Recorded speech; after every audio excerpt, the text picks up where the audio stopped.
Relaxation दिया गया है तब से देश में लगातार आंकड़े बढ़ते जा रहे हैं।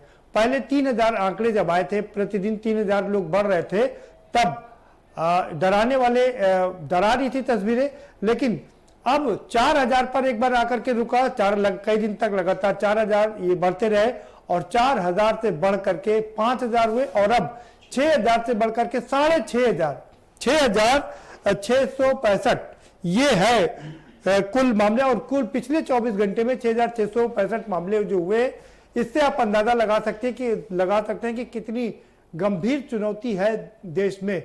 क्या ये जब से लॉकडाउन में छूट दी गई है तब से ये इस तरह से हो रहा है, और क्या लॉकडाउन में छूट इसी तरह बढ़ाई जानी चाहिए या इस पर अंकुश लगाना चाहिए, ये सबसे बड़ा सवाल है। लॉकडाउन 31 मई तक है, क्या 31 मई के बाद लॉकडाउन खत्म कर देना चाहिए या उसको कंटिन्यू करना चाहिए? अगर कंटिन्यू करना चाहिए तो कितनी रिस्ट्रिक्शन के साथ में, क्योंकि हमको जान भी बचाना है और जहान भी बचाना है, लेकिन जहान बचाने के चक्कर में कहीं जान ना चली जाए, क्योंकि जिस तरह से लोग संक्रमित हो रहे हैं, 69,000 लोग ऐसे हैं जो सीरियसली इससे इफेक्टेड हैं। ये हालांकि एक अच्छी बात यह है कि ठीक होने वाले लोगों की तादाद भी काफी अच्छी है, करीब 51,000 लोग ठीक भी हो गए हैं।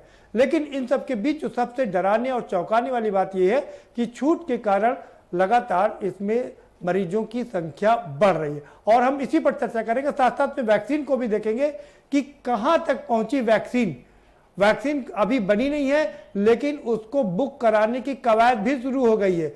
विकसित देशों ने उस पर अपना कब्जा जमाना भी शुरू कर दिया है, तो क्या विकासशील देश पीछे रह जाएंगे? इस पर भी हम जरूर चर्चा करेंगे। लेकिन हमारा जो चर्चा का मुख्य बिंदु होगा वो यही होगा, क्या छूट हम पर भारी पड़ रही है, और हम इसी चर्चा करेंगे। लेकिन उससे पहले आपको एक रिपोर्ट दिखा देते हैं, जरा ये रिपोर्ट देखिए, उसके बाद चर्चा करेंगे।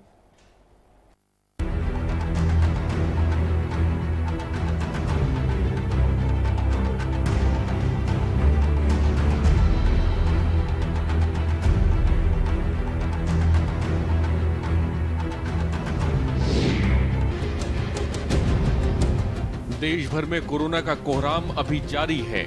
जैसे जैसे लॉकडाउन में छूट बढ़ रही है, वैसे वैसे कोरोना मरीजों की संख्या में इजाफा हो रहा है। सीधे शब्दों में कहें तो लॉकडाउन में छूट देश पर भारी पड़ रही है, क्योंकि आंकड़े भी इसी की गवाही दे रहे हैं। भारत में पिछले 24 घंटे में 6,654 कोरोना पॉजिटिव केस सामने आए हैं, जबकि 137 लोगों की मौत हो गई है। अब देश में कोरोना संक्रमितों की कुल संख्या 1,25,101 पहुंच गई है। 1.25 लाख मामलों में 69,597 केस एक्टिव हैं। वहीं कोरोना वायरस की वजह से मरने वाले लोगों की संख्या बढ़कर 3,720 हो गई है। हालांकि राहत की बात यह है कि 51,784 मरीज उपचार के बाद स्वस्थ भी हुए हैं। देश को कोरोना से बचाने के लिए केंद्र और राज्य सरकार हर संभव कदम उठा रही है। महाराष्ट्र से लेकर दिल्ली तक, यूपी से लेकर राजस्थान तक कोरोना से लोगों को बचाने के लिए नए नए नियम बनाए जा रहे हैं। लेकिन जिस तरह से सड़कों पर भीड़ निकल रही है और कोरोना के मरीज बढ़ रहे हैं, वो आने वाले वक्त में खतरे की घंटी का एहसास करा रहे हैं। गुरुवार सुबह से संक्रमण के कारण जिन 148 लोगों की मौत हुई है, उनमें महाराष्ट्र के 64, गुजरात के 24, दिल्ली के 18, उत्तर प्रदेश के 11, तमिलनाडु के 7, पश्चिम बंगाल के 6, तेलंगाना के 5, राजस्थान के 4, मध्य प्रदेश के 3, जम्मू कश्मीर के 2, बिहार, उड़ीसा, हरियाणा और पंजाब का एक मरीज शामिल है। केंद्रीय स्वास्थ्य मंत्रालय के आंकड़ों के मुताबिक महाराष्ट्र में सबसे ज्यादा मामले सामने आए हैं। गुजरात, दिल्ली, तमिलनाडु, राजस्थान, मध्य प्रदेश में भी मामले तेजी से बढ़ रहे हैं। यूपी में कानपुर और आगरा के साथ बस्ती में भी मामले तेजी से बढ़ रहे हैं। जैसे जैसे लोग घरों से बाहर निकल रहे हैं, कोरोना के मामलों ने भी दोगुनी रफ्तार पकड़ ली है। कहीं न कहीं छूट भारी पड़ गई है। स्पेशल डेस्क के न्यूज।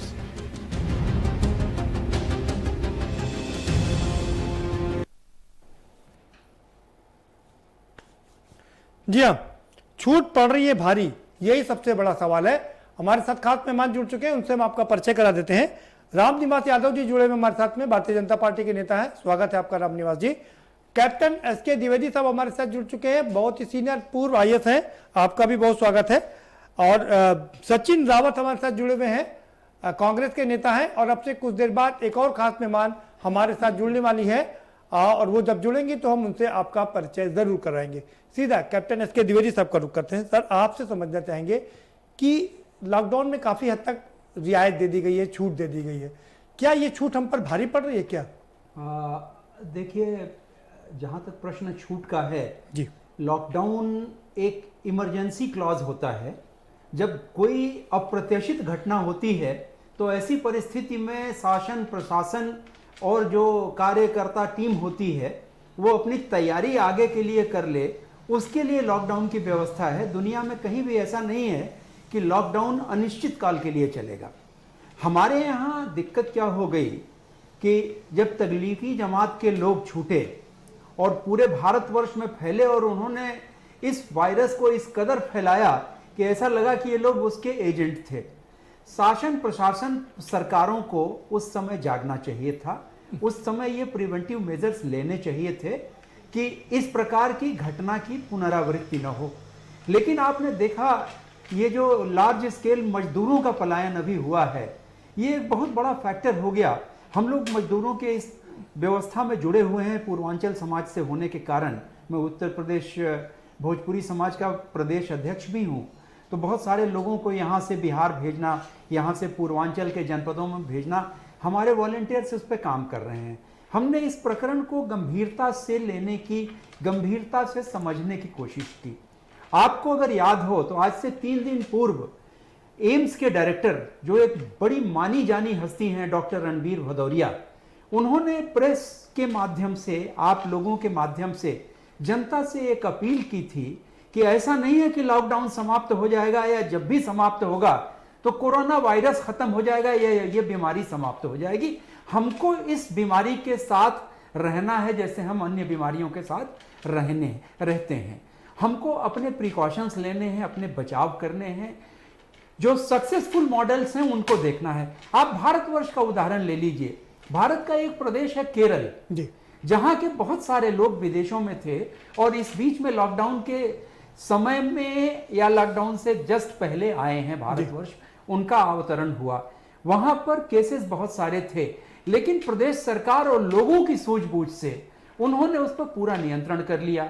आप वैश्विक लेवल पर देखेंगे तो साउथ कोरिया है, ताइवान है, इजराइल है, बाली है, वहां पर इन्होंने, सरकारों ने वहां के लोगों के सहयोग से, लोगों की जागरूकता से इसको फैलने से रोक दिया और वहां पर जनजीवन सामान्य चल रहा है। किसी प्रकार की कोई दिक्कत नहीं है। हमारे यहाँ जो बेसिक, मुझे जो प्रशासन में लंबा 40 वर्षों का अनुभव है, उसके आधार पर यह कह सकता हूं कि ये मजदूरों का जो मूवमेंट था, चाहे वो महाराष्ट्र से हो, चाहे वो पंजाब से हो, चाहे वो गुजरात से हो, उसको सरकारों ने गंभीरता से नहीं लिया। इंटर स्टेट राइवलरीज चलती रही। अभी आपने देखा होगा 2 दिन से एक प्रकरण चल रहा है कि हमने 500 बस भेजी और उन्होंने 500 बस का बिल भेज दिया जी। ये समय देश में एक इमरजेंसी का समय है। इस समय इस प्रकार की राजनैतिक उठापटक नहीं होनी चाहिए। हम राष्ट्र के प्रति कटिबद्ध हैं। हमारा दायित्व, हमारी जिम्मेदारी राष्ट्र के प्रति है। अगर वहां से मजदूर आ रहे थे तो उनको भेजने में, यहाँ से बच्चे कोटा से आ रहे थे, उनको भेजने में वहां के प्रशासन को, वहां के सरकार को मदद करना चाहिए था। ये कोई क्रेडिबिलिटी नहीं है, बिल्कुल ठीक बात। ये हमारी जिम्मेदारी है। और वही चीज आ रही है कि लॉकडाउन का एक हवा बना के हम लोगों ने इस प्रकार का प्रयास किया है कि ऐसा लग रहा है कि ये लॉकडाउन अनवरत चलता रहे। लॉकडाउन में हमको जीना है और हमें अपने जीने के तरीके को बदलना पड़ेगा। भारत की संस्कृति बड़ी प्रबुद्ध संस्कृति है और प्राचीन काल से आप देखेंगे तो चाहे वो जैन मुनियों का देख लें, मास्क का प्रयोग है, या सोशल डिस्टेंसिंग देख लें, जब हम ऋषि मुनि के आश्रम में जाया करते थे तब से हमारे यहाँ ये प्रवृत्ति है और ये कोई नई चीज है। जहां तक इम्यूनिटी का प्रश्न है, ऑक्सफोर्ड यूनिवर्सिटी की अभी स्टडी हुई है और भारतवर्ष के लोगों में इम्यूनिटी आवश्यकता से अधिक है। हाँ, वो हम लोग चूंकि यंग इंडिया है ना, इसलिए ज्यादा अच्छी है। आएंगे आपकी बात में, समझेंगे। रामनिवास जी का रुख करते हैं। रामनिवास जी, छूट क्या भारी पड़ रही है? जिस तरह से केसेस लगातार बढ़ रहे हैं, हम उस आंकड़े की ओर आपका ध्यान आकर्षित कर रहे हैं कि 3000 पे हम लोग रुके हुए थे, लेकिन अचानक से 4000, उसके बाद 5000, फिर 6000 और 6500। 24 घंटे में 6500 केसेस सामने आ रहे हैं। निश्चित रूप से लॉकडाउन का थोड़ा से नुकसान हो रहा है जी, लेकिन ये लॉकडाउन आज में नहीं छूट छूट का थोड़ा जी। मतलब जो है नुकसान हो रहा है जी, और निश्चित रूप से जब भी इसको छूट दी जाती है तो थोड़ा समस्या आती है, लेकिन सरकार की पूरी तैयारी है और ये मरीज लगातार जो बढ़ रहे हैं उसमें कुछ प्रदेश है जैसे महाराष्ट्र है, दिल्ली है, राजस्थान है, गुजरात, तमिलनाडु है, गुजरात का एक जिला है अहमदाबाद जी, लेकिन ऑल ओवर ठीक है। ये 4 प्रदेशों को मिला के जिस तरह से 70-80% मतलब कि 60-70% मरीज जी। है और बाकी में कम है, तो जहां जहां पे सरकारों को मैनेजमेंट थोड़ा ठीक रहा, जहां लोग पहले सचेत हो गए वहां पर व्यवस्थाएं ठीक। उत्तर प्रदेश में दिखेगा यहाँ जो भी पॉजिटिव आपको दिख रहा है वो प्रवासी मजदूर है या कोई बाहर से आया है। भाई अपनी बला जैसे महाराष्ट्र के, राजस्थान के, दिल्ली के लोगों ने अपनी बला हटाने के चक्कर में मजदूरों को भगाया वहां से, उसका थोड़ा बहुत परिणाम हमारे यहाँ है, लेकिन इसका सकारात्मक जो पहलू हमको मिलेगा कि जब इस महामारी से थोड़ा निजात हमको मिलेगी तो इसका फायदा भी उत्तर प्रदेश को मिलेगा, क्योंकि जो मजदूर प्रताड़ित होकर वहां से भगा है महाराष्ट्र से, दिल्ली से, राजस्थान से, छत्तीसगढ़ से, पश्चिम बंगाल से, वो जल्दी वापस जाने में उसको समस्या है। यहाँ की सरकार दिन रात मेहनत करके रोजगार के अवसर उपलब्ध करा रही है, तमाम सुविधाएं ऐसी दे रही है जिससे मजदूरों का पलायन भविष्य में आगे न हो। ठीक। तो जिन प्रदेशों ने इनका सही ध्यान नहीं दिया है मजदूरों का, उनको प्रताड़ना की है, वो सारे प्रदेशों को आगे चल के कष्टों का सामना करना पड़ेगा। आप राजनीतिज्ञ हैं और बिना राजनीति किए कैसे आप रुक सकते हैं? हमने सवाल ये पूछा था कि क्या छूट भारी पड़ रही है। आएंगे आपके पास दोबारा से। सचिन रावत जी, ये जब से लॉकडाउन में थोड़ा रिलैक्सेशन किया गया है तब से ये आंकड़े काफी भयावह हो गए, चौंकाने वाले हो गए। क्या लगता है ये छूट भारी पड़ रही है हम पर?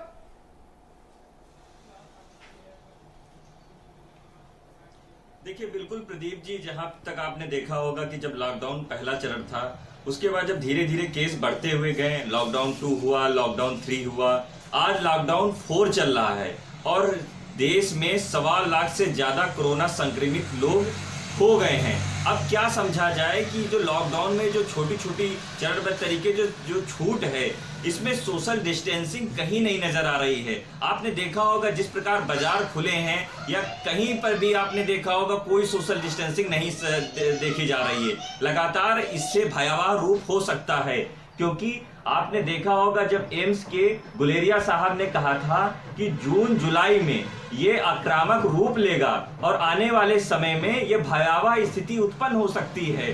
तो मेरा मानना यही है कि लॉकडाउन की जो छूट मिली है, इसमें जो आम जनमानस है वो कहीं ना कहीं अपने को आगे निकल करके दिखाना चाहते हैं, लेकिन हमें तो यही लगता है कि क्या समझना चाहिए। क्या आम जीवन वाले इंसानों को क्या समझ नहीं आता है कि आने वाले समय में ये भयावह रूप ले सकता है? इसीलिए सोशल डिस्टेंसिंग का भी ख्याल रखना चाहिए सभी लोगों को, लेकिन वो कहीं नहीं नजर आ रहा है। सरकार को भी गंभीरता से बाजारों को चरणबद्ध तरीके से वहां पे लोगों को जागरूक करने का एक मुहिम भी चलाना चाहिए और लोगों को जागरूक भी होना चाहिए, क्योंकि हम लोगों ने 55 दिनों से ज्यादा पूरी तरीके हम लोगों ने लॉकडाउन का पालन किया, आम जनमानस के लोगों ने, सभी लोगों ने पालन किया। लेकिन अगर ये चरणबद्ध तरीके जो छूट है ये कहीं भयावह रूप ले लेगी तो आने वाले समय में बड़ा त्रासदी हो सकती है देश के साथ में। और एक और बात मैं बताना चाहूंगा, रामनिवास जी से भी मेरा सवाल है कि सरकार जो ग्रीन जोन, रेड जोन या ऑरेंज जोन में जो छूट कहीं ना कहीं दी गई है, इसमें पुलिस और प्रशासन के द्वारा वहां पे स्क्रीनिंग की भी सुविधा और उन लोगों को कराना चाहिए और उन लोगों को जागरूक करने का काम भी करना चाहिए, क्योंकि अगर स्थिति भयावह हो गई तो ये पार नहीं पा पाएंगे, क्योंकि ये जो ऐसी बीमारी है किसी को भी नहीं पता होता है। आने वाले 20 से 25 दिनों में इसके लक्षण नजर आते हैं और कुछ भी हो सकता है। कहीं ना कहीं सरकार को थोड़ा गंभीर होना चाहिए और लोगों को भी थोड़ा जागरूक होना चाहिए। ठीक है, ठीक है। हमारे साथ एक और खास मेहमान जुड़ चुकी हैं, डॉक्टर पद्मा मिश्रा जी जुड़ चुकी हैं, पूर्व संयुक्त निदेशक हैं होम्योपैथी की। स्वागत है आपका डॉक्टर पद्मा जी। आप क्या कहेंगी, क्या छूट भारी पड़ रही है? आपसे भी सीधा वही सवाल है, जो लॉकडाउन में छूट दी गई है वो क्या हम पर भारी पड़ रही है? लगातार केसेस की संख्या बढ़ रही है। देखिए, छूट भारी क्यों पड़ रही है ये सोचना है, क्योंकि ये मिसमैनेज्ड है। छूट हमारे भले के लिए गवर्नमेंट ने दी कि भाई हम अपने जो हमारी ज़रूरतें थी उसको हम ईज़िली पूरा कर लें, लेकिन हम उसका मिसयूज़ कर रहे हैं, ज़रूरत से ज़्यादा वो ये कर रहे हैं। मान लीजिए मुझे जो सामान लेना है, हफ्ते भर का सामान एक दिन ला के रख लीजिए, फिर आपको बार बार मार्केट जाने की ज़रूरत नहीं। एक तो ये तरीका हुआ कि आपको भीड़ कम होगी। तो जैसे ऑड इवन करके इन लोगों ने ये चलाया, ऐसे ही जब एक हफ्ते में हमने सामान लिया तो अगले हफ्ते ही मेरा टर्न आए। जैसे मुंबई वगैरह में है कि आपको बुक कराना है, पहले बुक करा के तब आप सामान लेने जाइए। और तो इससे जब इंटरेक्शन कम होगा, आने जाने का वो कम होगा, तो भीड़ कम होगी, तो इन्फेक्शन कम होगा। नहीं, वो बात ठीक है, आप तो मेजरमेंट बता रहे। मैं जो आपसे पूछ रहा था कि लॉकडाउन में जो छूट हुई है उसकी वजह से लोगों की वजह से ही सही आप भारी तो पड़ रहा है, भारी पड़ रहा है ना। भारी तो ठीक पड़ है, रहा मैं यही जानना चाह रहा था आपसे। लेकिन लॉकडाउन भी परमानेंट सॉल्यूशन थोड़ी ना। बिल्कुल, ये बात आपकी ठीक है। छूट तो देनी ही देनी जी, है। जी। तो उसको मैनेज तो हम ही लोग करेंगे कि उस छूट को हम बेस्ट तरीके से कैसे यूज करें कि ये केस बढ़े ना। बस यही ठीक है। है, ठीक है, ठीक है। कैसे हम लोग को सेल्फ कंट्रोल रखना होगा। जी। कैप्टन एस के द्विवेदी साहब का रुख करेंगे। सर, ये समझा दीजिए मुझे कि राजनीति एकदम चरम पर है। अब मुश्किल ये कि अगर ये प्रवासी लोगों को वापस उनके गांव ना भेजा गया तो वो भुखमरी के शिकार हो जाएंगे। देखिए प्रदीप, इसको हम डे 1 से स्टडी कर रहे जी। हैं। आपको बता दें कि जो मैनेजमेंट की व्यवस्था हुई वो हम लोगों ने इससे ज्यादा भीड़ें जी। इलाहाबाद के अपने टेन्योर में मैंने कुंभ मेले में हाँ, कुंभ में तो 1-1 करोड़ लोग। अगर जी। आपको याद होगा, बिल्कुल। और as ADM city, as a अपर मेला अधिकारी हम लोगों ने किया है। हाँ। इसलिए कोई चीज नई नहीं मैं बता रहा हूँ, ना कोई एग्जेजरेटेड बिल्कुल। चीज है। लेकिन दुर्भाग्य ये रहा कि सरकारों ने इसको गंभीरता से नहीं लिया। 2 कारण थे उसके। एक तो ये सोचा कि हम इसको मैनेज कर लेंगे, स्थानीय प्रशासन को पूरा छूट दे दी गई। आपने अभी परसों चौथे रोज गाजियाबाद देखा होगा जी। वहां रामलीला मैदान में जिस तरह से भेड़िया धसान था और जिस तरह से मजदूरों की पिटाई हुई। एक थानेदार कहता है कि तुम लोग यहाँ बैठ जाओ, कहाँ बिहार जाने वाले हो, यहाँ बैठ जाओ। दूसरा थानेदार आता है, कहता है भाई तुम यहाँ क्यों बैठे, हमारे एरिया में क्यों बैठे हो, और डंडा मार के उनको तीसरी तरफ कर देता है। तो प्रशासनिक अव्यवस्था एक मुख्य रूप से इसका कारण रहा। अदरवाइज कोई दिक्कत नहीं है। जहां तक नंबर बढ़ने की बात प्रदीप जी कर रहे हैं आप वैश्विक स्तर पे इसको देखिए। दुनिया के 167 देश आज की तारीख में इस बीमारी से, इस महामारी से संक्रमित हैं। बिल्कुल। चाइना वुहान जहां से इसकी शुरुआत हुई है, अगर आप देखेंगे तो उसका जो बीजिंग राजधानी है या शंघाई जो उनका मेन शहर है, उस पे इस कोरोना का प्रभाव नहीं, लेकिन उन लोगों ने अच्छे से कंट्रोल कर लिया। मैं उसी बात को बता रहा हूं। और वहां से 15,000 किलोमीटर दूर अमेरिका है, जो दुनिया का सबसे सशक्त राष्ट्र माना जा रहा है। वहां लगभग 1 लाख मौतें हो गई हैं। बिल्कुल। और सिचुएशन बहुत बियॉन्ड कंट्रोल है। हम लोगों को, मैं भारत की सरकार को बधाई दूंगा कि एक समय पर उन्होंने लॉकडाउन करने की कार्रवाई की। बिल्कुल। लेकिन नहीं, ये अच्छी बात है कि मैं यहीं पर आपको बता दूं, क्योंकि जो आंकड़े आ रहे हैं, अगर समय पर लॉकडाउन ना होता तो 70 लाख और केसेस होते हमारे हाथ। मैं प्रदीप जी उसी को आगे बढ़ा रहा हूं। लेकिन जैसा मैंने आपको पहले वक्तव्य में कहा कि लॉकडाउन की प्रक्रिया ये होती है कि हमारे सामने कोई अनफोर्सीन घटना, दुर्घटना हो रही है, हमें उसकी तैयारी नहीं की थी, हमें उसकी तैयारी करनी है। तो लॉकडाउन का पीरियड इसलिए होता है कि उस समय सारे मूवमेंट्स रोक करके, जैसे आप इमरजेंसी लगाते हो जब लड़ाई होती है, जब वॉर 2 कंट्रीज की होती है तो आप इमरजेंसी लगाते हो। ये लॉकडाउन की प्रक्रिया लगभग उसी तरह से है कि हम लोगों को जो जहां है वहीं पर रोक दें और अपनी तैयारी शासन प्रशासन कर ले, सरकार कर ले कि ये फर्दर ना फैलने पाए। उसमें हमें चूक हो गई, उसमें हमें कमी रही। जैसा मैंने आपको पहले कहा कि जो तबलीगी जमात के लोग गए हैं उनको या तो वहीं रोक लेना चाहिए था, नहीं, क्वारंटाइन। इसमें एक नहीं सर, उसमें तमाम लोग हैं ना, हमारे यहाँ तबलीगी जमात भी उन्होंने पूरा ऐड किया, कोरोना के कैरियर अब बने, उसके बाद मंदिरों में पूजा भी शुरू हो गई, मस्जिदों में नमाज भी शुरू हो गई। अभी कल ही एक समाजवादी पार्टी के नेता वो ईद के मौके पर पूरा लोगों को राशन बांटने में लग गए, सारे लोग एक भीड़ इकट्ठी कर लिया। नहीं, मेरा निवेदन यही है आपके चैनल के माध्यम से जो लोग जो जागरूक नागरिक सुन रहे हों उनसे भी मैं ये अनुरोध करूंगा कि ये दायित्व तो केवल शासन प्रशासन या सरकार का नहीं है, हम सब लोगों को अपने तरीके से जीना बिल्कुल ठीक है, लेकिन सुरक्षा हमें स्वयं लेकिन आपने, आपका इतना लंबा प्रशासनिक अनुभव है, आपने जो बात कही बिल्कुल ठीक कही, कई सरकारों का भी इसमें कहीं कमी रही, चूक थी, ये एक बड़ी बात है। इस पर इसी चर्चा जैसे आप देखें प्रदीप, एक चीज और मैं ऐड कर दूं इसमें कि थर्ड फेज ऑफ लॉकडाउन में शराब बेचना आवश्यक नहीं था। आपने देखा दुकानों पर किस तरह से मारपीट हुई, किस तरह से लोग लाइन लगा कि क्या हमारे पास वित्तीय संग्रह का एक वही तरीका था, वो लास्ट रिसोर्ट था जब हमको जाना था उस पे। ये आपने बढ़िया बात कही। मेरी मतलब मेरा निवेदन है, मैं किसी सरकार को या किसी नहीं, इसमें किसी सरकार की बात नहीं है, मैं किसी को क्रिटिसाइज नहीं कर रहा, लेकिन जो गलतियां हमसे हो गई हमें उसमें सुधार करना है, और उसके लिए आवश्यक ये है कि आगे जो भी हम कदम ले रहे हैं, नंबर बढ़ने का जो कारण था, मैं एक चीज और आपको बता दूं, एनालिसिस की हम लोगों ने डिटेल में, उसका कारण था कि प्रारंभ में हमारे पास इतनी फैसिलिटीज नहीं थी, इतने टेस्टिंग लैब्स नहीं थे कि हम इतने पूरे प्रदेश में, आप इतना बड़ा उत्तर प्रदेश है, हमारे पास 2 लैब्स केवल थी। आज की तारीख में 19 लैब्स तैयार होकर काम कर रही हैं और 7 लैब्स अंडर प्रिपरेशन है, तो हमारे पास संख्या बढ़ेगी, ऑब्वियस है। नहीं ठीक है, लेकिन आपने नियंत्रण कर एक चीज और मैं आपसे बंधु, आपने शराब की बात कही कि उसने काफी एग्रीगेट किया इस प्रॉब्लम को। एक और चीज है, गुटखा पान मसाले पर प्रतिबंध लगा दिया गया था, क्योंकि थूकने से ये ज्यादा तेजी से बढ़ता है। क्या लगता है कि थूकने वालों पर फाइन लगा देना पर्याप्त है, या इस पर पाबंदी लगी रहनी चाहिए थी? नहीं, इसमें पाबंदी सख्ती से लगनी चाहिए साहब। केवल फाइन कर देना तो आजकल आदमी 150 रुपया देने में ही डजंट माइंड, लेकिन हमें उन लोगों को ताकीद करना है, उनके खिलाफ कार्रवाई करनी है, और ऐसे लोगों के को चाहे हमें जरूरत पड़े तो उनका सामाजिक बहिष्कार कर देना है, वो अलग बात हमारे। लेकिन आपको नहीं लगता कि हमको समस्या की जड़ पे जाना चाहिए? जब पान मसाला बनता ही नहीं तो आगे बिकता कैसे, लोग खाते कैसे? बिल्कुल सही, आई एग्री विद यू। ठीक है, चलिए वक्त एक छोटे से ब्रेक का चला है, एक ब्रेक लेंगे। कैप्टन साहब ने बहुत शानदार बातें कही है कि कौन कौन सी चीजें थी जिसने इसमें ऐड ऑन किया है इन मरीजों को बढ़ने में।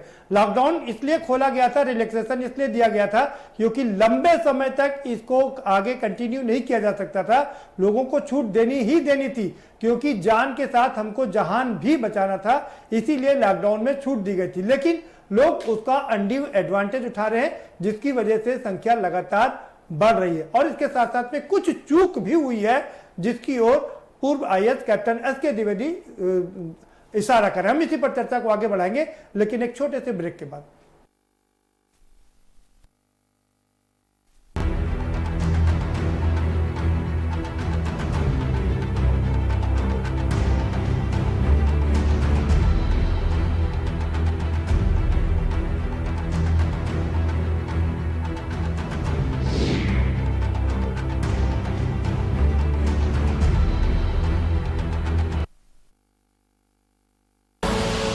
आप देख रहे हैं के न्यूज, खबरों का सारथी।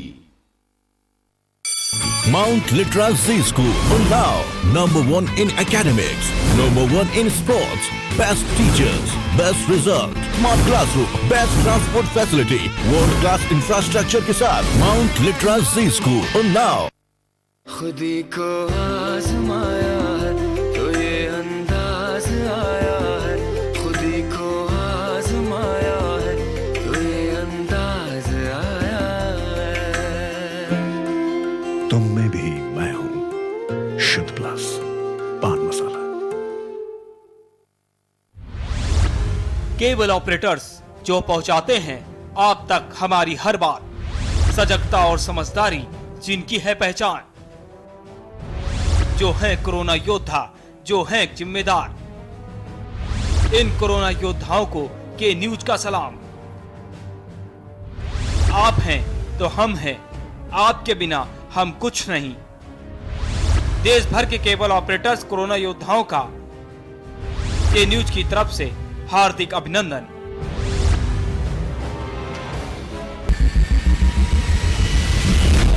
कोरोना संकट के पल पल की अपडेट आप तक पहुंचा रहे हैं 100 कोरोना योद्धा।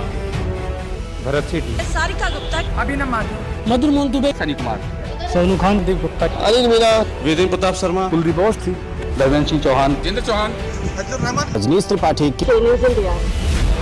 सबसे बड़ी महामारी, सबसे बड़ी कवरेज। आप देख रहे हैं के न्यूज, खबरों का सार।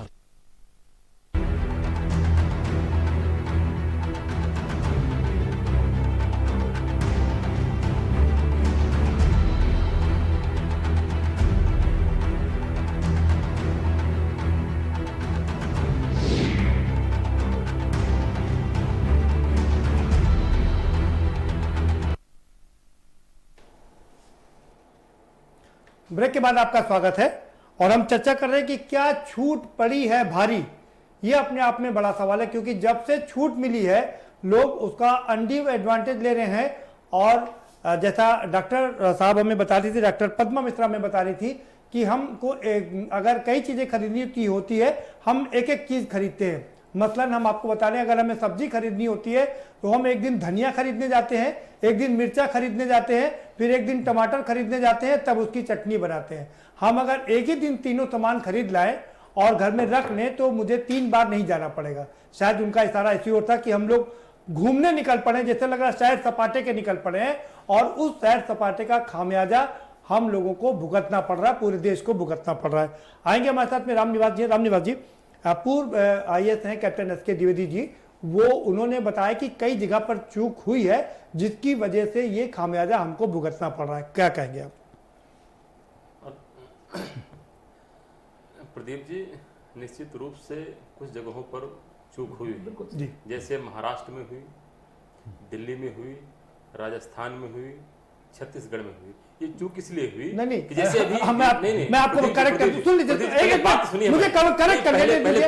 ना आप उन्हीं राज्यों का नाम ले रहे हैं, माफ करिएगा, जहां जहां पर दूसरे राज्यों में दूसरी सरकारें। हम बता रहे हैं, मुझे पूरी सूची हम बता रहे हैं। अच्छा ठीक है। दरअसल जब शुरू में ही तबलीगी का जमात का प्रकरण आया जी, जिन प्रदेशों ने सख्ती करके खोज के उनको क्वारंटाइन कर लिया, उनका इलाज शुरू करा दिया, उन प्रदेशों में हालात ठीक है। जिन प्रदेशों ने उनको वोट बैंक समझ के उन पर रहम की, वो रहम के उस समय पात्र नहीं थे, वो मरीज थे, उनको ढूंढ के उनका इलाज करना। मुझे एक चीज का जवाब दीजिए, गुजरात के विषय में क्या कहेंगे जरा मुझे इतना बता दीजिए।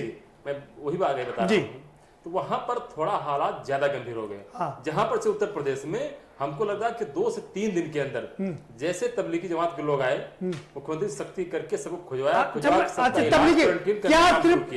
क्या सिर्फ तबलीगी जमात ही इसका जिम्मेदार है पूरे देश में कोरोना फैलाने का? पूरी बात हमारी होती जी बताइए। जैसे एक प्रकरण वो हो गया, गलती हो गई जी, और उसके बाद जैसे भी आदरणीय द्विवेदी जी बता रहे थे जी कि शराब का जो लाइन लगी उसकी वजह पूरे देश में एक भी ऐसा प्रकरण नहीं आया है कि जो शराब की दुकान पर लाइन में लगा हो वो संक्रमित हो गया हो। भाई अल्कोहल बनाना है, सैनिटाइजेशन होना है, उसमें उसकी जरूरत है, तो वो भी जरूरत थी। और साथ में दुकानों पे मतलब आप कह रहे हैं कि अल्कोहल की वजह से कोई दिक्कत नहीं हुई? दिक्कत ऐसी कोई नहीं आई, क्योंकि एक भी मरीज कहीं नहीं आया पूरे देश में कि कोई अल्कोहल की दुकान पे, शराब की दुकान लेने गया। रामनिवास जी आप ये याद रखिएगा, आपको टीवी पे करोड़ों लोग देख रहे हैं। प्रदीप जी, मैं ये सही बात बता रहा हूँ। जैसे आप देख रहे होंगे जो बेचारे हमारे मजदूर महाराष्ट्र से आ रहे हैं, दिल्ली से आ रहे हैं, राजस्थान से आ रहे हैं, उनकी आप जांच कराते हैं। जैसे भी बाराबंकी बगल जिला है जी, करीब 98 जांचें हुई, जिसमें करीब 88 केस आ गए महाराष्ट्र से आए हुए मजदूर। क्योंकि वहां पर जिस तरह से उत्तर प्रदेश के लोगों को, बिहार के लोगों को छोड़ दिया गया कि ये हमारे लिए नगन, इनकी कोई आवश्यकता नहीं है, उनको जानवरों की तरह छोड़ के बाकी लोग इलाज शुरू किया, उसका भी बहुत बड़ा योगदान है पूरे देश में कोरोना फैलाने का। ठीक, तो लेकिन सरकार फिर भी, उत्तर प्रदेश सरकार ईमानदारी से काम कर रही है, सबको क्वारंटीन करने। रामनिवास जी मैं आपको थोड़ा करेक्ट कर दूं, रामनिवास जी मैं आपको थोड़ा करेक्ट दूं ना, मैं करेक्ट हूं ना। कैप्टन SK द्विवेदी जी जो पूर्व IAS हैं ना, वो किसी एक राज्य की बात कर रहे हैं, ना मैं किसी एक राज्य की बात कर रहा हूं, ना मैं उत्तर प्रदेश की बात कर रहा हूं। हम उत्तर प्रदेश, राजस्थान, मध्य प्रदेश, छत्तीसगढ़, सारे राज्यों की बात कर रहे हैं और केंद्र की भी बात कर रहे हैं। तो इसलिए किसी एक राज्य की बात नहीं है, हम पूरे देश की बात कर रहे हैं, एज ए यूनिट की बात कर रहे हैं कि केसेस लगातार बढ़ रहे हैं। जी बताइए। और दूसरी चीज मैं कह दूं, जो यहाँ पर 60% केस ऐसे हैं, जो 5 राज्य ऐसे हैं जहां पर कुल मिलाकर के 60% केस हैं, उसमें एक गुजरात भी है। और 70% ऐसे केस हैं जो 10 राज्यों में हैं, उसमें तमिलनाडु भी है। तो ऐसा नहीं है, और राज्य भी हैं आपकी सरकार, आपके जहां पर सरकारें हैं वो राज्य भी इसमें शामिल है, उसमें उत्तर प्रदेश भी शामिल है। बात बताई जी, जिन जहां पे थोड़ा सा लापरवाही हो गई, हाँ, वहां पर जैसे उत्तर प्रदेश देख लीजिए जी, यहाँ पर कोई लापरवाही नहीं हुई। यहाँ कुछ व्यवधान डालने का प्रयास मेरे कांग्रेस के मित्रों ने किया, सोनिया जी, प्रियंका जी, उनकी टीम ने करने का प्रयास किया, लेकिन योगी जी ने सख्ती से निपटा, क्योंकि वो वहां की बला उत्तर प्रदेश भेज रहे थे। लेकिन हमारी सरकार ने कहा नहीं, हम ईमानदारी से काम करेंगे। भाई वो बला नहीं है, वो अपने लोग हैं। नहीं, रामनिवास जी, अगर वहां आप अगर परेशान हैं, उनका इलाज वहां करिए, उनको क्वारंटीन कराइए, उनकी व्यवस्था करिए। अब ये थोड़ी वहां से लाके आप बॉर्डर छोड़ दीजिए, नहीं वो ठीक है, आप काम कराइए। लेकिन माफ करिएगा, मुझे आपके एक शब्द पर आपत्ति है, रोजगार चलाना है, वो बला नहीं है, वो हमारे भाई है, वो हमारे साथी है, अपने मुख्यमंत्री उनके साथी कहते हैं। लेकिन हमारे उत्तर प्रदेश ऐसे जो भी मरीज, जो भी मजदूर हमारे बंधु आए, हमारे प्रदेश थे, उनको गले से लगाया, उनकी सारी व्यवस्था की। लेकिन कांग्रेस के मेरे मित्रों ने व्यवधान डालने का प्रयास किया, उसमें अखिलेश जी थोड़ा बहुत मतलब आग में घी डालने का काम किया। जैसे आज देखा होगा आप, 2 महीने बाद उनकी पत्नी और उनकी बेटी एक्सप्रेसवे पे जो है खाना बांटते नजर आई। 2 महीने तक पूरा ये लोग ट्विटर पर रहे, ट्विटर से आज ही निकले और सड़क पर आ गए, जब उनको लगा कि अब राजनीति करना है, क्योंकि 2 महीने हो गए। अब सबको बता दिया, अपने बहन जी के बारे में भी बता दिया, बहन जी आपके साथ खड़ी है ना। आप देखा पूरे प्रकरण में बहन जी का रोल जो भी है बिल्कुल सकारात्मक अच्छा है, हाँ, क्योंकि आपके साथ खड़ी है। नहीं, हमारे साथ नहीं, उन्होंने प्रदेश की जनता के साथ रही, और जो उनके हित में रहा उस पर उन्होंने कोई सुझाव दिया, आलोचना नहीं किया, क्योंकि सबको पता है कि ईमानदारी से काम कर रहे हैं, सुझाव दे रही है कि ईमानदारी से अगर काम कर रहे हैं, वो सुझाव दे रही है कि राजस्थान के, वो सुझाव दे रही है कि राजस्थान के सरकार को बस का किराया नहीं लेना चाहिए था। ये तो अच्छा सुझाव है ना, 36 लाख रुपए बेकार में ले लिया। सचिन जी का रुख करते हैं। देखिए, सबका अपना अपना नेचर है। बिल्कुल बिल्कुल। सचिन रावत जी, भाई रामनिवास जी कह रहे हैं कि आप लोगों ने अपनी बला टाल दिया और यहां सब जगह भेज दिया। ज्यादातर आपके प्रदेशों में जहां पर आपकी सरकारें हैं, चाहे वो महाराष्ट्र हो, राजस्थान हो, छत्तीसगढ़ हो, पंजाब हो, यही सब है जिम्मेदार इस देश में कोरोना बढ़ाने के।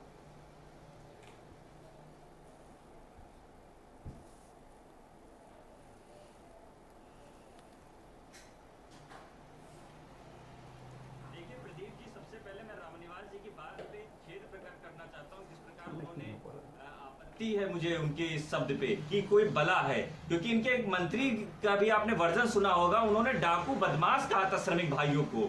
तो ऐसे शब्द की मैं घोर निंदा करता हूं कि ऐसे लोग टीवी में बैठ करके श्रमिक भाइयों, मजदूर भाइयों को ऐसा कृत्य कहते हैं। और मैं दूसरी बात एक और बता दूं कि राजस्थान हो, उत्तर प्रदेश हो या पूरा देश हो, श्रमिक भाई हमारे साथी हैं, वो राष्ट्र निर्माता है, और वो हम लोगों का जीवन जो भी है उन्हीं के भरोसे चलता है। नहीं, वो राष्ट्र में उनका योगदान लीजिए, अपने प्रदेश में लीजिए, लेकिन अगर उनकी कोई समस्या आ गई है तो उसका निराकरण मत करिए। भावना वाले प्रकरण हो जाता है। अगर वो लोग उन लोगों के लिए आदरणीय प्रियंका गांधी जी ने बसे देखिए, नहीं मैं अरे सुन लीजिए महाराज, सुन लीजिए, देखिए जब प्रियंका गांधी जी ने 1000 बसें लगाई, तब ये लोग उसमें भी राजनीति खेल गए। पहले परमिशन देते हैं, उसके बाद में कहते हैं चेचिस लाइए, लेकर के आइए। प्रियंका जी ने बसें नहीं लगाई, बसों के नाम स्कूटर लगाया, एम्बुलेंस लगाया, ट्रैक्टर ट्राली लगाया, मोटरसाइकिल लगाया, बसें थोड़ी थी। क्योंकि इनको मालूम है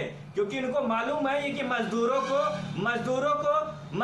को इन लोगों ने हमेशा प्रताड़ित करने का काम किया है। और मजदूरों को इन लोगों ने हमेशा प्रताड़ित करने का काम किया है। जिस प्रकार इन्होंने कानून में संशोधन कर दिया, जिस प्रकार इन्होंने भूख प्यास से जो मजदूर वापस आ रहे थे, कोरोना से इतनी मौतें नहीं हुई उत्तर प्रदेश में जितनी मजदूर बेचारों ने सड़क पे दम तोड़ दिया।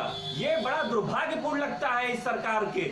आपने जल्दबाजी में लॉकडाउन कर दिया, उसके बाद में बेचारे जो मजदूर साथी थे उनके साथ में ऐसा कृत्य किया। और मोदी जी आकर के 13 जीरो वाले नंबर का पैकेज ले आते हैं, जिसको अभी तक वित्त मंत्री जी स्पष्ट नहीं कर पाए हैं कि किसको क्या मिलेगा।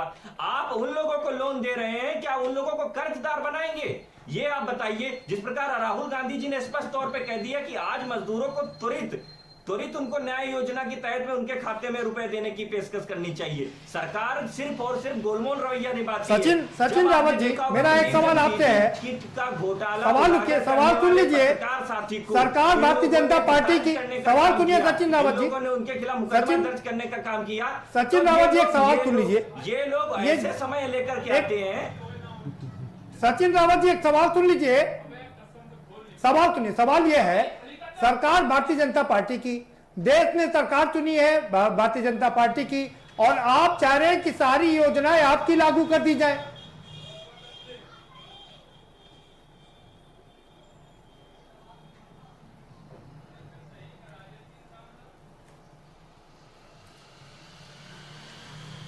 देखिए, जिस प्रकार प्रदीप जी, आदरणीय श्री राहुल गांधी जी ने चुनाव के समय कहा था कि हमारे देश में जो 20% गरीबी है उसको हम लोगों को आगे बढ़ाने के लिए जो न्याय योजना के तहत आप उसको कोई और नाम दे दीजिए, आप कोई भी नाम दे दीजिए, आप बीजेपी का, लेकिन वो न्याय योजना तो आपके चुनाव में धराशायी हो गई ना। जाने की आवश्यकता है। आप ये बताइए, 3 महीने उस पर लोगों ने आपको वोट नहीं दिया था, इसका मतलब उन्होंने उसको स्वीकार नहीं किया। ये सबसे बड़ा सवाल है। नहीं, मैं बता आपकी रहा हूं आपकी चिंता जायज है कि भूख से आदमी ना मरे, भूखमरी ना हो, वो बात ठीक है, लेकिन वो योजना तो आपकी फ्लॉप हो गई ना। जनता ने आपको वोट नहीं दिया उस पर। देश की गरीब और श्रमिक मजदूर हैं, उनके लिए देखिए हम लोग, तो क्या सिर्फ पैसा देना ही एक सोल्यूशन है और कोई दूसरा रास्ता नहीं है? देखिए, लोगों को राशन मिल रहा है, वो रास्ता नहीं है। योजना को राजीव गांधी न्याय योजना के तहत छत्तीसगढ़ में लागू करने का काम किया, तो देखिए नहीं अभी आज, अरे किसान सम्मान योजना तो मिल रही है ना लोगों को, किसानों को पैसा मिल रहा है, दूसरी योजनाओं से भी पैसा मिल रहा है ना। हो गई है, लेकिन आपको क्या लगता है कि देश में न्याय योजना लागू करके आपकी योजना को आगे बढ़ा दिया जाए? देखिए 500 रुपए, नहीं, आप क्या चाहते हैं? पूरे न्याय योजना करके राहुल गांधी के नाम से ये योजना लॉन्च कर दी जाए? नहीं, हमारी योजना नहीं, आप बीजेपी का नाम उससे दिलवा भाई, दीजिए। सरकार भारतीय जनता पार्टी की है, वो अपने हिसाब से देश को चलाएंगे। आप नाम बदल दीजिए। नहीं, मैं तो कह रहा हूँ मोदी जी के नाम जनता ने चुना है उनको, लेकिन आज 500 रुपए के लिए चुना है, 1000 रुपए के लिए चुना है, न्याय योजना के तहत उनको रुपए देने 2000 रुपए किसानों के खाते में उसके लिए चुना है कि आज त्वरित मजदूरों को इस समय। मैं आपसे जो सवाल पूछ रहा हूँ वो बता दीजिए। सरकार भारतीय जनता पार्टी की, आप बाकी प्रदेशों में लागू कर दीजिए। आपने छत्तीसगढ़ में लागू किया है न्याय योजना, उसको पंजाब में भी कर दीजिए, महाराष्ट्र में भी कर दीजिए और बाकी जगह कर दीजिए। इसको इतनी अच्छी तरीके से करिए जो बाकी सरकारें मजबूर हो जाए करने के लिए।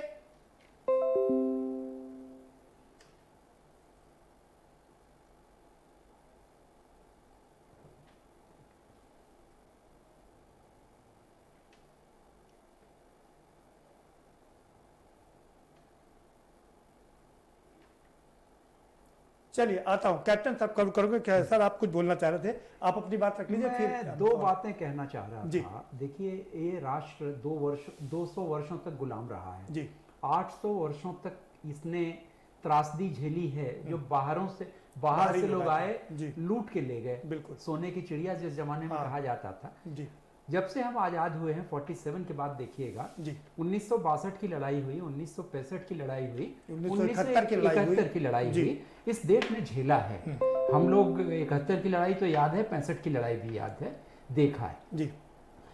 इस समय क्राइसिस का प्रश्न है, इस समय राष्ट्रीय अस्मिता का प्रश्न है जी। इस समय किसी दल विशेष या किसी जाति विशेष का प्रश्न नहीं है, बिल्कुल ठीक। भारत के मान और सम्मान का प्रश्न है कि इस कोरोना वायरस से हम किस प्रकार से निजात पाएं या इसको किस प्रकार से नियंत्रण में कर लें।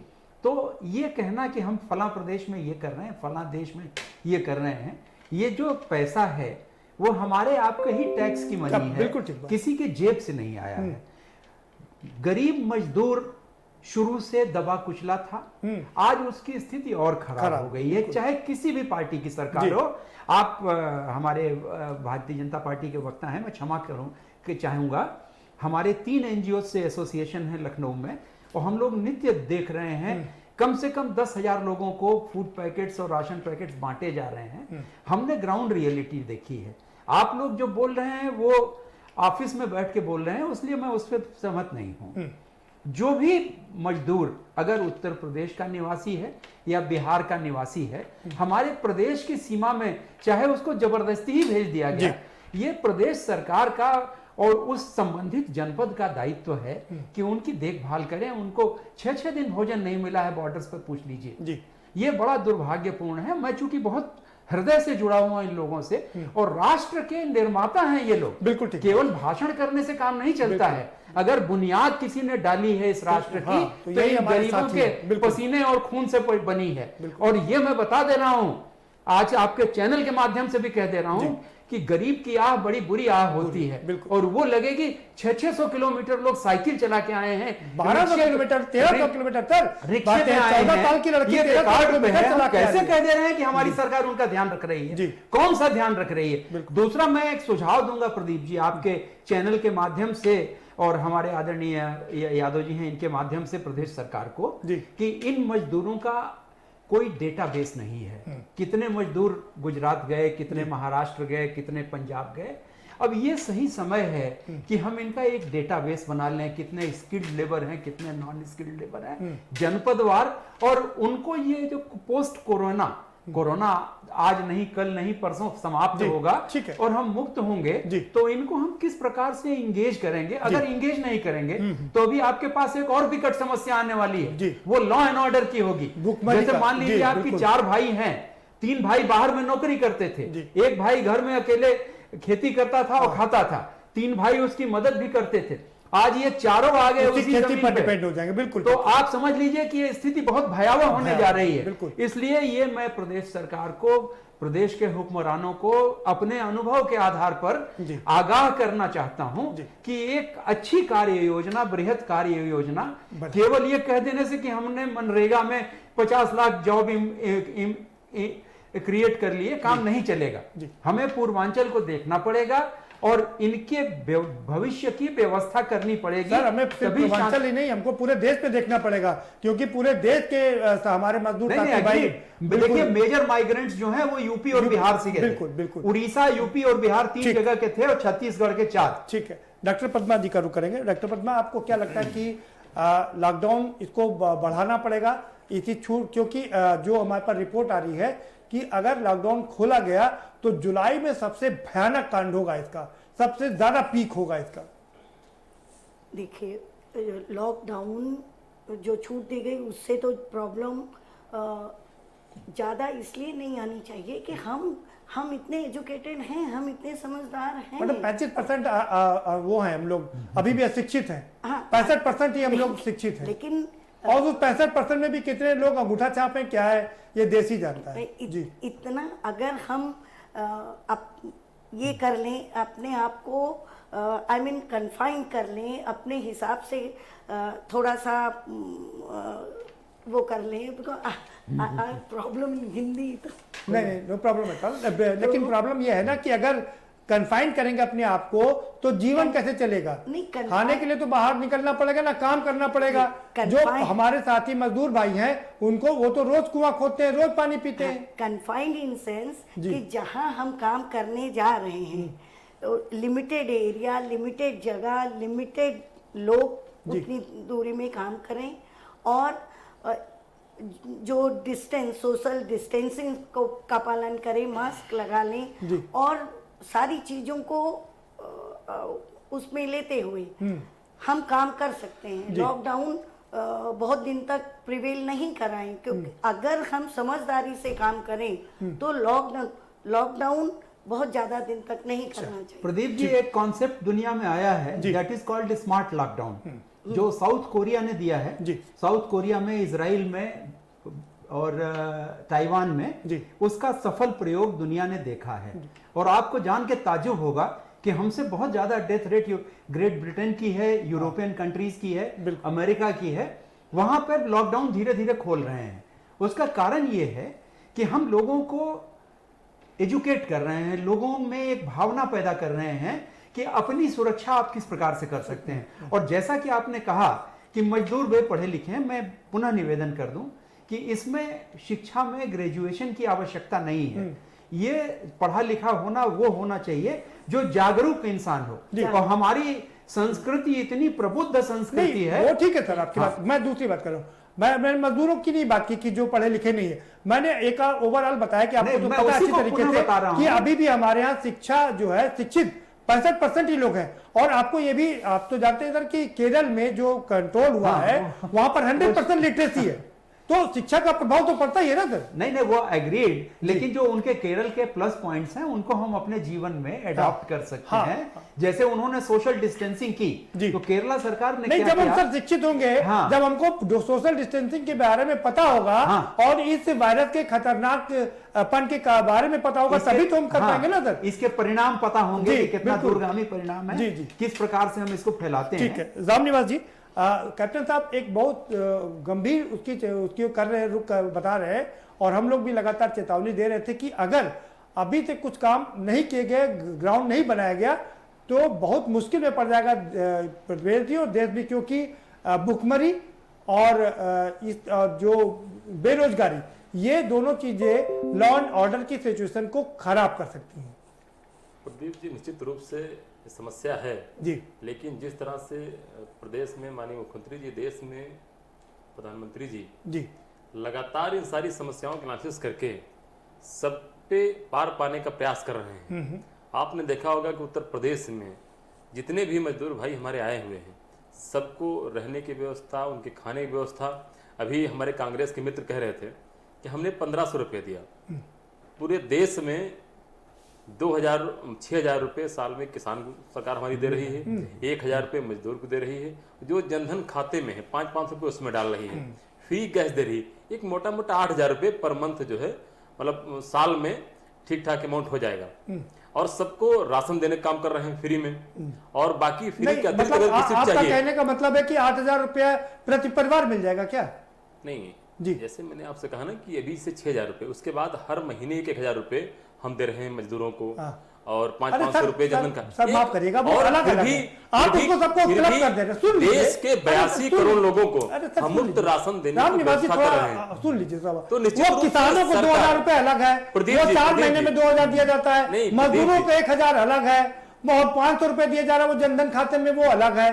सब अलग अलग परिवार है सर, 80 करोड़ परिवार है। पूरे देश में 51 करोड़ 80 करोड़ लाख लोगों को दिया गया, करीब 82 करोड़ लोगों को राशन दिया गया। तो सरकार निश्चित रूप से लगी है। हम कब मना करें, सरकार काम नहीं करती। इसमें लॉकडाउन भी खुलेगा, बिल्कुल रोजगार भी मिलेंगे, और उत्तर प्रदेश में जो पूरी दुनिया के जब तरफ देखेंगे तो देश में तमाम असीम संभावनाएं विदेश के लोग देख रहे हैं, उसका भी रोजगार बढ़ने का काम करेंगे। बिल्कुल ठीक है, क्योंकि सरकार सब पर लगी हुई है।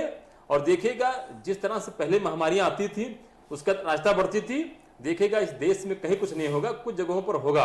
सर सरकार कंट्रोल करेगी। 100 साल बाद बीमारी आई है ये, और देखते देखते मरीजों की संख्या 6,500 का आंकड़ा प्रतिदिन पार कर रही है। हम आबादी के हिसाब से देखिए जी, तो दुनिया में 15 देश ऐसे हैं जो मिला के हमारी आबादी बराबर होते हैं जी, और संक्रमण जो है उनका हमसे 100 गुना ज्यादा पड़ जाएगा। आपको एक और आंकड़ा दे दूं, कैप्टन साहब एग्री करेंगे हमारी बात इसलिए कि अगर ये इतनी बड़ी आबादी में राम निवास जी इतने मरीज हैं, उतना ठीक होने का भी उसके हिसाब से यहाँ पर आंकड़ा कम है, ठीक है, बिल्कुल। इसलिए इसमें कहीं कोई समस्या नहीं आएगी। समस्या है, महामारी है, उसको हम सब लोग अगर इसने जनवरी में पूरी तरीके से अटैक कर दिया होता है इंडिया में, तो क्या ये आंकड़े यही होते? नहीं, बिल्कुल नहीं जी। हमको पूरा समय मिला ना बचने का, संभलने का, और हम समय से संभल गए जी। ये देखिए, ऑक्सफोर्ड यूनिवर्सिटी ने एक स्टडी किया था 7 देशों को लेकर के जी, जिसमें भारत भी एक राष्ट्र था। उनकी प्रिलिमिनरी रिपोर्ट आई करीब 15 दिन पहले जी। उसमें उन्होंने कहा कि भारत एक ऐसा राष्ट्र है इन 7 देशों में अकेला था। उसमें इटली था, स्पेन था, यूनाइटेड स्टेट्स ऑफ अमेरिका था, ग्रेट ब्रिटेन था। तो स्टडी में उन्होंने ये कहा कि भारत की ही सरकार एक ऐसी सरकार थी जिसने समय रहते हुए लॉकडाउन कर लिया, और इसके लिए वो नंबर 1 पे रखे गए। मैं उसके लिए उनकी प्रशंसा करता हूं। बिल्कुल ठीक बात। केवल हमारी चिंता क्या है, जो हमारे गरीब मजदूर जो शुरू से वंचित हैं, दलित हैं, गरीब हैं, शुरू से शोषित रहे हैं, उनके बारे में सरकार को टॉप मोस्ट प्रायोरिटी पे सोचना पड़ेगा। वरना आप एक बात मान के चलिए, केवल 1,000 रुपया अकाउंट में दे देने से आप उनको जीवित नहीं रख पाएंगे। हम सचिन जी का रुख कर लेते हैं, वरना कहेंगे कि हमारे साथ अन्याय कर रहे हैं। वो न्याय योजना चला रहे हैं, हम उनके साथ अन्याय करेंगे। हाँ सचिन जी, आप अपनी बात रख सकते हैं कि अब सरकार को करना क्या चाहिए। राहुल गांधी ने आज अपनी डॉक्यूमेंट्री पेश कर दी, अच्छी बात है आपके लिए, आप लोग डॉक्यूमेंट्री भी बनाने लगे। हम ही लोग का रोजगार छीनेंगे।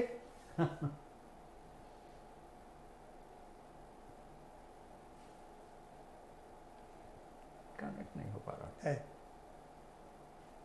चाहिए, सरकार को भी जागरूक होने की पूरी भूमिका निभानी चाहिए कि जिस प्रकार से जो केसेस बढ़ रहे हैं इस पे गंभीरता से विचार करना चाहिए सभी लोगों को। और जहां तक आदरणीय श्री राहुल गांधी जी की बात है, उन्होंने लगातार सरकार को सुझाव देते आए हैं प्रेस कॉन्फ्रेंस के जरिए, जिस प्रकार वो उन्होंने मजदूरों के साथ मिलकर के उनको घर भेजने का काम इटली में सुझाव दे देते, इटली में वहां तो सुझाव कभी नहीं दिए, जबकि हर समस्या से इटली भाग जाते थे। इस बार एक बार भी इटली नहीं गए। करना है राजनीति बाद में कर लीजिएगा। सरकार तो इस समय मजदूरों के विरोध में हमेशा काम करती है, सचिन जी लगातार उनके साथ काम करती है। राहुल जी को सुझाव इटली में देना चाहिए था, आज वहाँ उनका सुझाव नहीं काम किया। जब देश समस्या आती थी इटली भाग जाते थे, लेकिन इस बार नहीं गए क्योंकि उनको भारत में ही सुरक्षा नजर आई। करते हुए आए हैं, योगी आदित्यनाथ जी भी उनकी कॉपी करके तानाशाही कर रहे हैं। आज तो सरकार चला रहे हैं अवस्थी जी, योगी जी सब चेहरा है, लगातार अवस्थी जी के इशारे पे पूरा काम हो रहा है। इसी वजह से पूरी जो सरकार है वो धराशायी होती जा रही है। इसका जो पूरा जो श्रेय है वो अवस्थी जी लेंगे आने वाले समय में, ये मैं बता दूं आपको राम निवास जी। अरे भाई शासन तो आईएएस अधिकारी ही चलाते हैं ना, उसमें आपको दिक्कत क्या है? योगी आदित्यनाथ जी योजनाएं सरकार बनाती है, उसको इम्प्लीमेंट आईएएस अधिकारी करते हैं। उसमें आप एक आईएएस अधिकारी को क्यों कर रहे हैं? पूरी टीम में टीम 11 है भाई, और प्रदेश में 550 आईएएस अधिकारी है। तो योगी आदित्यनाथ जी क्यों मीडिया हेडलाइन में बना रहना चाहते हैं? क्यों नहीं अपने मंत्रियों अपने विधायकों की बात सुनते हैं? लगातार सीतापुर के विधायक राठौर जी आईना दिखा रहे हैं सरकार को, उनकी बात तो कम से कम सुनना चाहिए ना। आपने इनके जो सहयोगी दल है अपना दल के विधायक जी, वो भी आईना दिखा रहे हैं। सरकार सिर्फ और सिर्फ रिमोट से चल रही है, वो रिमोट अवस्थी जी के हाथ में है, ये मैं बता दूं। लेकिन आपकी पार्टी में तो आपके विधायक ही आपके नेता पर टिप्पणी कर रहे हैं। अरे वो तो कह रहे हैं कि सरकार आपकी रिमोट से चलती थी, पहले सोनिया जी चलाती थी पहले सरकार आपकी, मनमोहन जी तो मोहन हो गए थे। तो ये तो आरोप सब पर लगते हैं भाई। नहीं मैं बता रहा हूँ, जिस प्रकार अवस्थी जी जो द्वैध भावना की राजनीति कर रहे हैं, आईएएस ऑफिसर बन करके, एक किसी का व्यक्ति का मत लीजिए नाम। सचिन रावत जी, मुझे आपत्ति है आपके नाम लेने से। आप किसी एक व्यक्ति का नाम मत लीजिए, क्योंकि ये एक बड़ी समस्या है, और उस पर व्यक्तिगत टिप्पणी मत कीजिए। नहीं मैं बता रहा हूँ, जिस प्रकार उन्होंने पहले किसी अधिकारी पर व्यक्तिगत टिप्पणी करने का आपके पास कोई अधिकार नहीं है। मैं इसके सख्त खिलाफ हूँ। प्रदीप जी, मैं बता तो रहा हूँ अवस्थी जी बिल्कुल नहीं बात सुनेंगे आपकी बात। किसी भी व्यक्ति पर व्यक्तिगत टिप्पणी नहीं अच्छी लगेगी, इसको मैं कतई नहीं सुनूंगा। पूरी आप ना सरकार है पूरी भाई। नहीं मैं बता रहा हूँ ना, सरकार के इशारे पे उन्होंने पहले परमिशन दी, उसके बाद डिनाई किया।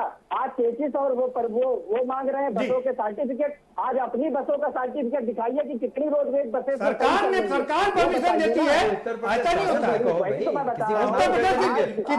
कैप्टन साहब कुछ कह रहे हैं, सुन लीजिए। चल जाती सचिन रावत जी कैप्टन पूर्व आईएएस अधिकारी है, कैप्टन एस.के. द्विवेदी साहब, सुन लीजिए क्या करे। कैप्टन साहब जो समझा दीजिए भाई। नहीं, ठीक बात है। बहुत विनम्रता पूर्वक इनसे निवेदन करूंगा जी कि किसी भी अधिकारी को इसमें घसीटना या किसी भी व्यक्ति विशेष या नेता को इसमें, हम सरकारों की बात कर रहे हैं, हम सिस्टम की बात कर रहे हैं, तो सिस्टम की बात कर रहे हैं। बिल्कुल। और आज इनकी दुर्गति इसी वजह से हुई है। ये कहां पहुंच गए?